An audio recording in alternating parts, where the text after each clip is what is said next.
Alors, on va voir maintenant comment on crée un projet à partir d'une carte heuristique ou d'un mind mapping en anglais. Donc, l'intérêt du procédé, c'est de travailler à plusieurs sur le thème ou sur un problème particulier et d'agréger différentes idées pour constituer le projet. Donc, on a le projet ici de construire une maison. Alors, on part de Visual Projet, on clique sur le bouton Créer un projet et on choisit un modèle de projet vide pour arriver à une feuille vierge de ce type-là.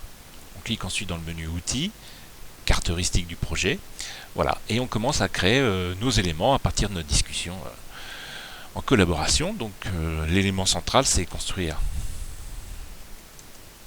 une maison. Voilà, en cliquant sur le bouton plus, on appuie sur la touche entrée. Ensuite, à plusieurs, on identifie différentes phases. Donc on a une des phases, donc on va créer une branche, une des phases qui s'appelle la phase étude. Première branche. Ensuite, on a identifié, donc à partir de cet élément-là, qu'il y a une autre branche à créer. Donc, on fait un clic droit, par exemple, de la même façon, et on rajoute une phase construction. Touche entrée. Ensuite, on identifie un autre élément central qu'il faudra penser, donc réception de la maison. Une fois les travaux terminés, touche entrée. Et puis finalement, il ne s'agit pas d'un élément central, donc on décide de le déplacer et de le raccrocher à l'élément principal, construire une maison. Donc pour ce faire, on clique sur l'élément, on laisse le clic de gauche, le bouton gauche de la souris appuyé, et on déplace l'élément alors vers différentes possibilités. On pourrait le connecter ici, l'insérer ici. Donc ce qu'on veut, c'est le connecter à l'élément numéro 1, et à ce moment-là, on relâche la souris. Pareil, s'il avait fallu déplacer l'élément réception au-dessus, on aurait pris l'élément et on l'aurait déplacé au-dessus. Voilà. Donc on peut aussi revenir en arrière sur une vingtaine de niveaux ou revenir en avant. Voilà. On a aussi une fonction qui permet de replier les tâches en cliquant sur le petit cercle. Par exemple ici sur la phase étude, on veut rajouter encore une branche, donc réaliser les plans. Et puis sur cette phase, quelqu'un signale oui mais il va falloir faire attention aux normes, etc. Donc on réédite l'élément en double cliquant dessus et on décide de rajouter la documentation. Donc c'est un détail sur l'élément qui sera daté à chaque fois qu'on l'ajoutera, et on dit lire la doc ou les normes ici, et on rajoute un document, un lien hypertexte vers un document, par exemple celui-ci. Voilà, de telle sorte que un petit pictogramme apparaît et en double cliquant sur l'élément, on aura accès à notre document directement en cliquant sur le lien hypertexte. Donc on peut en avoir autant qu'on veut, ils seront tous datés, on peut rajouter du texte, autant de photos qu'on veut, etc. Voilà. Quand on peut replier tous les éléments ou entièrement les déplier ou les replier par niveau d'ailleurs. On peut avoir différents types de numérotation par ordre des tâches telles qu'elles seront dans la feuille projet ou par numérotation VBS, plutôt par phase. On a une vue d'ensemble pour les projets de grande taille qui se met à jour en permanence, et qui est dilatable bien sûr. Et on peut également rechercher des éléments. Alors il suffit de saisir un morceau de l'élément dont on se rappelle, par exemple construction.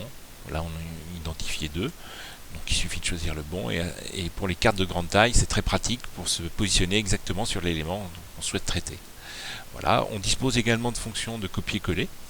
Donc en sélectionnant un élément, on clique sur le bouton copier, et puis après avec le bouton coller on collera l'élément. On peut aussi sélectionner l'élément, faire un clic droit, copier. Généralement on utilise les raccourcis clavier, CTRL-C. Donc par exemple on sélectionne tous les éléments à l'aide du lasso, la souris, on fait CTRL-C, et en faisant CTRL-V, on aura tous les éléments. Je recommence, CTRL-C et CTRL-V. Voilà. Et puis, donc c'est comme ça qu'on constitue le projet. Donc on peut sauvegarder, mettre à jour le projet directement avec ce bouton-là. Et puis en quittant la carte heuristique, de toute façon, le logiciel propose de mettre à jour la carte. Donc on se retrouve dans le projet avec les éléments qu'on a saisis. Donc je vais revenir en arrière et voir tous les éléments qu'on avait saisis. Voilà, on se retrouve avec ce type de projet par exemple. Donc il ne restera plus finalement qu'à mettre la quantité de travail sur chacune des tâches, de mettre les ressources et de faire les liaisons entre tâches. Donc je j'ai sélectionné l'ensemble des tâches pour aller rapidement. Je vais faire une affectation multiple, par exemple en mettant 40 heures sur chacune des tâches, hein, et puis en mettant toujours la même personne, pour faire simple. Voilà.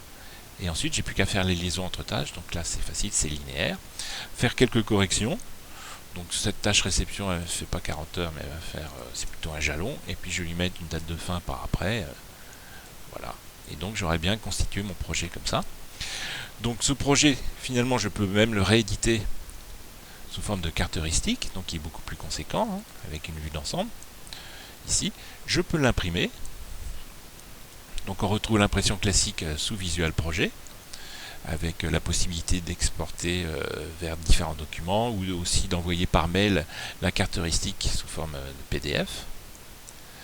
Voilà, et puis on peut rééditer les éléments d'ailleurs, entre parenthèses, avec plus d'informations, puisque maintenant cette information a été mise à jour avec le projet. Donc en regardant typiquement quelles sont les tâches précédentes et les tâches suivantes.